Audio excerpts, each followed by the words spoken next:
بسم اللہ الرحمن الرحیم۔ عزیز سامعین، آج ہم حسن اخلاق کے متعلق کچھ معروضات پیش کرنے کا ارادہ رکھتے ہیں۔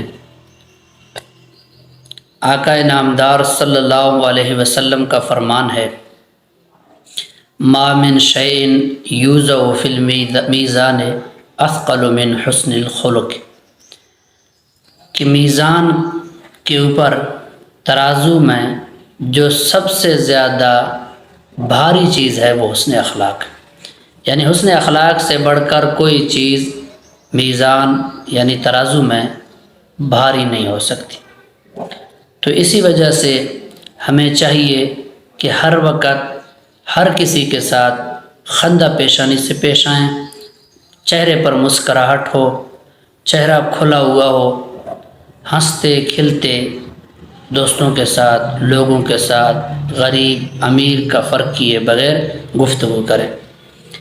اسی طرح ایک اور حدیث مبارکہ ہے، اکمل المؤمنین ایمانا احسنهم خلقا، کہ کامل مومن وہ ہیں کہ جن کے اخلاق اچھے ہیں، یعنی ایمان کے اندر کمال کے لیے اچھے اخلاق کو شرط قرار دیا گیا کہ اگر اچھے اخلاق ہیں تو ایمان کامل ہے، اگر اخلاق اچھے نہیں ہیں تو باوجود دیگر نیک اعمال کے ایمان ناقص ہے۔ تو کس قدر بڑی چیز ہے۔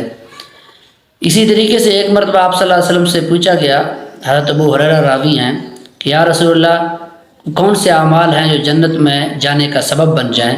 تو آپ صلی اللہ علیہ وسلم نے فرمایا، تقوی اللہ و حسن الخلق، اللہ کا ڈر اور اچھے اخلاق۔ یعنی اگر کسی کے اندر اللہ کا خوف اور اللہ کا ڈر ہے تو ظاہر ہے وہ برائیوں سے بچنے کی کوشش کرے گا، اور کسی کے اخلاق اچھے ہیں تو ظاہر ہے اللہ کی مخلوق اور اللہ کے بندے اس سے خوش ہوں گے اور راضی ہوں گے۔ اور یقیناً جس انسان سے اللہ کی مخلوق اور اللہ کے بندے خوش ہوں، راضی ہوں، تو اللہ تبارک و تعالی مخلوق کو راضی رکھنے کی وجہ سے، خوش رکھنے کی وجہ سے اس بندے کے ساتھ نرمی کا برتاؤ کرتے ہیں اور اس کے گناہوں کو معاف کر دیتے ہیں۔ پھر پوچھا گیا، یا رسول اللہ جہنم میں جانے کے اسباب کون سے ہیں؟ یعنی وہ کون سی چیز ہے جس کی وجہ سے انسان جہنم میں جاتا ہے؟ تو فرمایا، الفم والفرج، منہ اور شرمگاہ، یعنی منہ کی بد کلامی، بدگوئی، دروغ گوئی، غیبت، چغلی یا دیگر جو برائی ہیں ان کی وجہ سے انسان جہنم میں جاتا ہے۔ اسی طریقے سے شرمگاہ کے غلط استعمال سے بھی انسان جہنم میں جاتا ہے۔ تو ہمیں چاہیے کہ ہم ہمیشہ اپنی زبان کو کنٹرول میں رکھیں، جس طرح پچھلے ویڈیو میں نے عرض کیا کہ اپنی زبان کو ہمیشہ ہم کنٹرول میں رکھیں۔ منہ سے جو بولیں پہلے سوچیں پھر تولیں، یہ سوچ کر بولیں کہ اس کو قیامت کے دن اللہ کی عدالت میں نے ثابت بھی کرنا ہے۔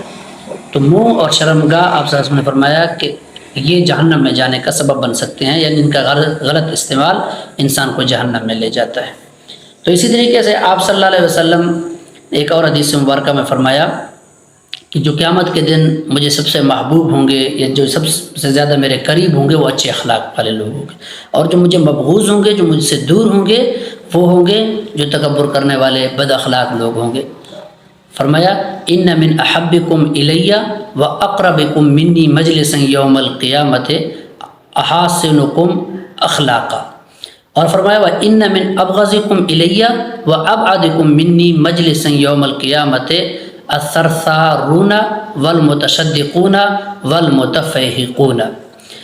فرمایا کہ جو قیامت کے دن تم میں سب سے زیادہ مجھے محبوب ہوگا اور سب سے زیادہ میری مجلس کے قریب ہوگا وہ اچھے اخلاق والے لوگ ہوں گے، یعنی جو تم میں سب سے زیادہ اچھے اخلاق والے لوگ ہیں وہ قیامت کے دن سب سے زیادہ میرے قریب بھی ہوں گے اور مجھے ان سے محبت بھی ہوگا۔ اور فرمایا، وَإِنَّ مِنْ أَبْغَضِكُمْ إِلَيَّ وَأَبْعَدِكُمْ مِنِّي مَجْلِسًا يَوْمَ الْقِيَامَةِ، تم میں سے جن سے سب سے زیادہ قیامت کے دن میں بغض رکھوں گا، نفرت رکھوں گا، اور جو سب سے زیادہ مجھ سے دور ہوں گے وہ لوگ ہوں گے، فرمایا جو زیادہ باتونی ہوں گے، تصنع کے ساتھ باتیں کرنے والے ہوں گے، اور والمتفیہقون، تکبر کرنے والے ہوں گے، باہیں کھول کر، یعنی اس طرح باہیں کھول کر گفتگو کرتے ہیں۔ مطلب یہ ہے، صحابہ نے پھر عرض کیا، یا رسول اللہ والمتفیہقون کا کیا مطلب؟ باہیں کھول کر گفتگو کرنے والے سے کیا مراد ہے؟ تو آپ سے فرمایا، المتکبرون، جو تکبر کرنے والے ہیں، یعنی تکبر کی نیت سے باہیں کھول کر گفتگو کرتے ہیں۔ تو وہ بھی قیامت کے دن مجھ سے دور بھی ہوں گے اور میں ان سے نفرت بھی رکھوں گا۔ مطلب یہ ہے کہ اچھے اخلاق والے سے محبت رکھوں گا قیامت کے دن اور میرے قریب ہوگا، بد اخلاق سے نفرت بھی رکھوں گا اور وہ مجھ سے دور بھی ہوگا۔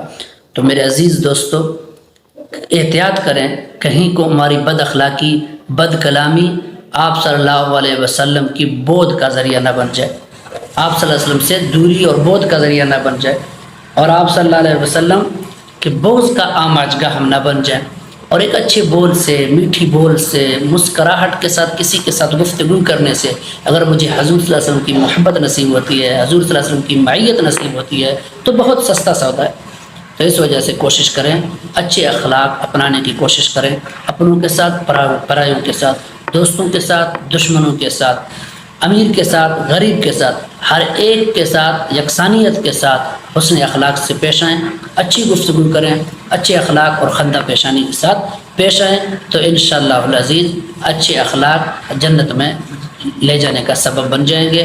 بارگاہ الہی میں دعا ہے کہ ہمیں حسن اخلاق اپنانے کی توفیق نصیب فرمائے، بد کلامی، بد اخلاقی سے میری، آپ کی اور پوری امت کی حفاظت فرمائے۔ وآخر دعوانا ان الحمد للہ رب العالمین۔